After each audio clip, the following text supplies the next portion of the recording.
First things that you do in The Sims 3 is you choose name, age, and gender. So you can choose your name, your first name, your last name, and whether you're female or male.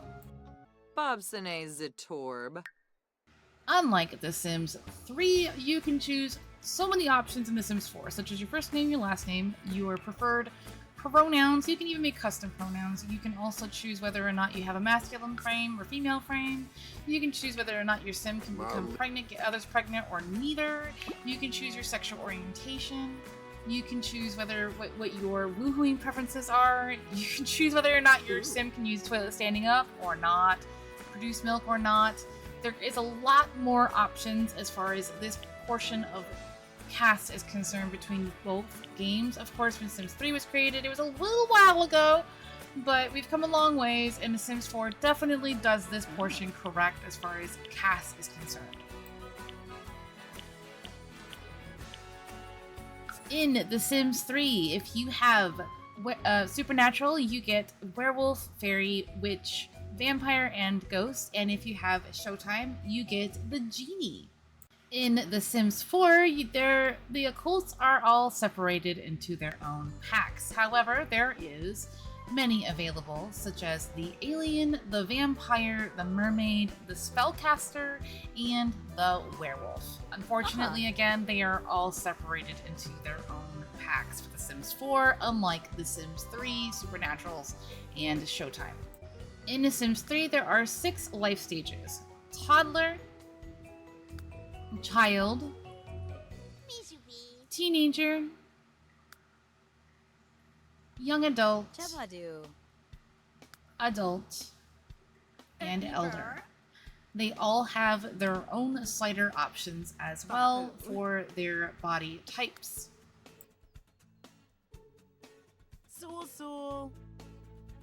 In The Sims 4, there are 7 life stages, starting from the infant to the toddler,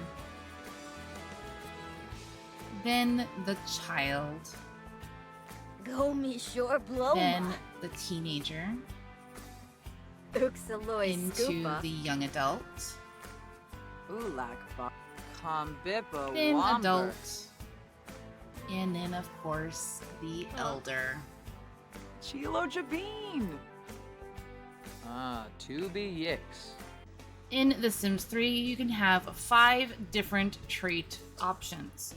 And let me tell you, 5 really should have been in The Sims 4 as well, because it really, truly helps flesh out your character. I, of course, again, own a lot of packs, so I have a lot of options, but I do believe base game has quite a lot of options as well. But there's just so many different things that you can choose from here, and of course, I'm just choosing random.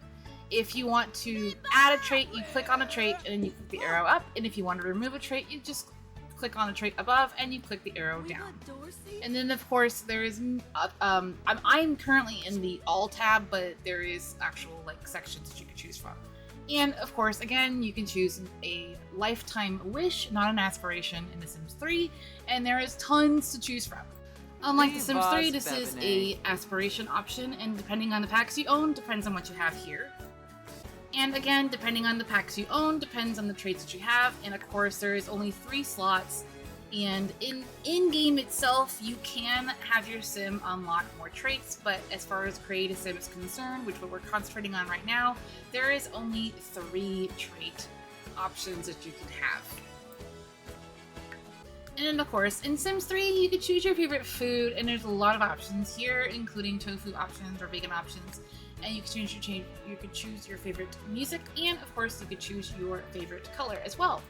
In The Sims 4, there is the likes and dislikes options. Then there's a ton of them between lifestyle, the types of furniture that your sim likes, etc. There's lots of options, and you can choose 50. In The Sims 3, you have 3 different voice options, and they are dependent on the gender of your character, so they'll sound either very feminine or very masculine, depending on which one you're using. And of course, there's a slider for the range. So we're over here in The Sims 4, and there are more voice options in comparison to The Sims 3. There is 3 Shit, feminine good voice answer. options, and then there is 3 masculine And voice your options. Palafoy. And it does not depend on your Hey, Sim's Shuli Brasi. biological makeup. You can choose either or, depending on, of course, the Febine story that you're trying to Bobsani. go with.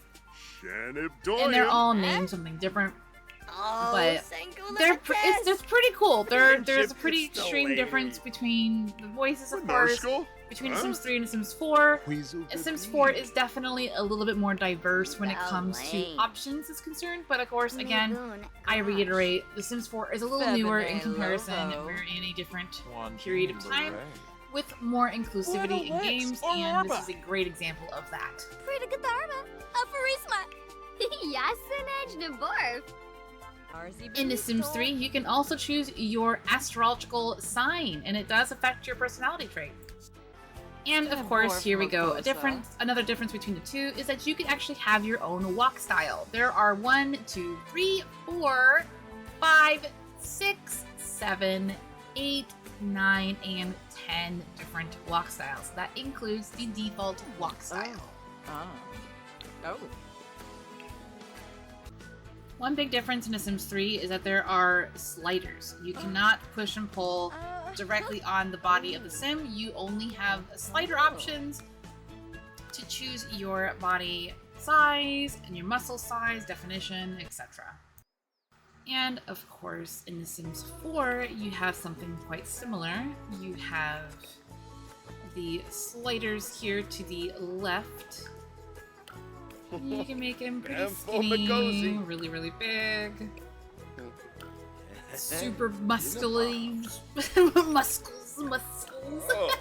or incredibly, incredibly skinny. But there is a big difference between this and The Sims 3. You can literally drag parts of the body left and right and up and down to create pretty much whatever kind of body structure you want. I, of course, showed you some pretty extreme choices here. You can really, really, really, truly make quite the unique sim with Sims 4. As far as this part is concerned, I think this part is so cool because you can make just about any kind of crazy or very realistic looking sim or person. It's pretty extreme, the things that you could do. I of course, when I showed you some pretty extreme options here, it gets pretty wild. Zampa.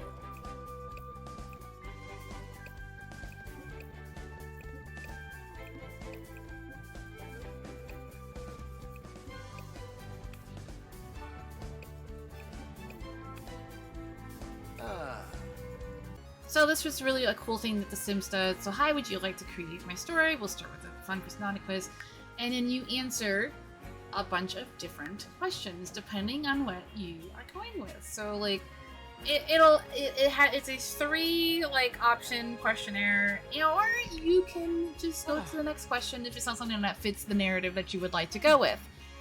Plus, depending on the packs that you own, you can end up being a supernatural, so you can be a mermaid, werewolf, alien, whatever, depending on what you own, and or depending on the other packs, such as like if you recycle or not. It depends on a lot of what content you already own, and since I own everything, there is a large amount of options for me to end up having.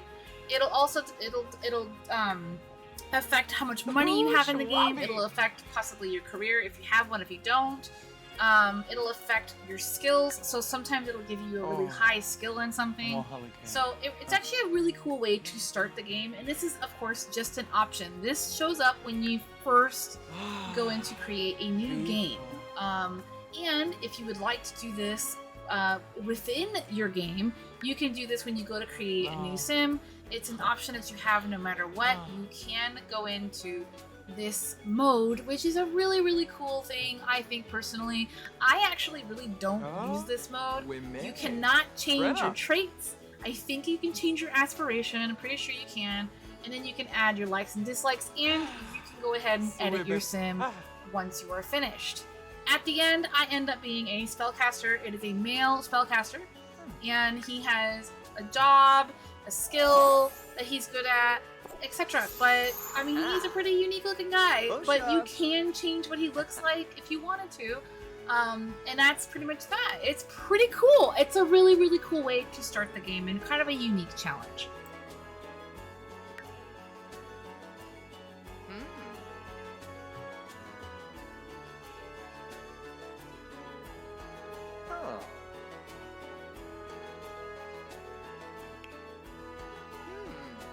And now we move on to the genetics. So we have two sims here, and I'm going to go over to play with genetics, and this is what the window looks like. And I can do anything from the toddler to elder. So we're gonna go look at what each of these look like. It's pretty interesting. With Sims 3, you can do this. And because you can do this, how this is in comparison to The Sims 4, you will see in a moment. But I can choose any age as far as playing with genetics are concerned, and when I am done, I hit the check mark, and we move on to the next step. In The Sims 4, we're going to play with the genetics between two random sims. Once it gets to loading up, so now I need to choose the parent. And I can choose the relation to these guys. It's very, very interesting how The Sims 4 works, because since it's a child, I can only do infant, toddler, child, and teen. I cannot go any further up. However, if I was trying to make a parent or other sibling, etc., I can go up higher in the age range. When it comes to editing relationships in The Sims 3, you have to go to the very last menu and come here before you start officially playing the game. And you can click and drag the portraits of the Sims on top of each other to edit the relationship panel. And of course, you do the same thing with a child as well, or you can leave it disconnected if they're not related at all. And then of course this changes depending on what you choose. So it'll change depending on what exactly you chose to do. So if you chose sibling, it'll go like this. If you choose spouse, it'll do something different. Girlfriend, different. And then of course you could choose who the child is directly related to.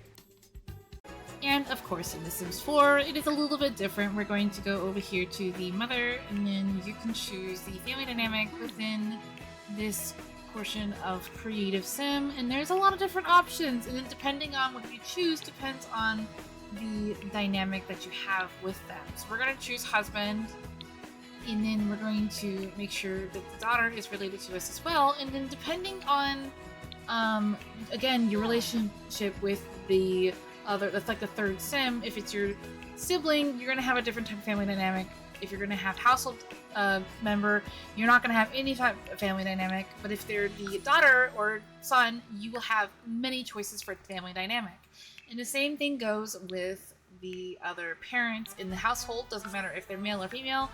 It all depends on how they're related. So depending on how they're related will depend on the type of family dynamic they have within the game. I hope that you enjoyed this first part in this particular series that I am doing and comparing The Sims 3 to The Sims 4. I plan to do definitely more in the CAS overview. I only did a very small section, and this is a very difficult video for me to put together because I'm going between both of the games and making sure that I'm covering as much as possible that I can think of, and I really would like to show you guys. There is a lot of differences. It's interesting to go back and look at the differences between the two, and there is definitely quite a few. So if you've liked this video, please hit the like button, and in order to not miss any future videos from me, including The Sims 4, Sims 3, and other games that I play, be sure to subscribe if you haven't already, so that way you do not miss any future content from me. If you've enjoyed this video, look forward to the next one, hopefully soon. I plan to do more CAS overview. I did a small sliver of it, as I said.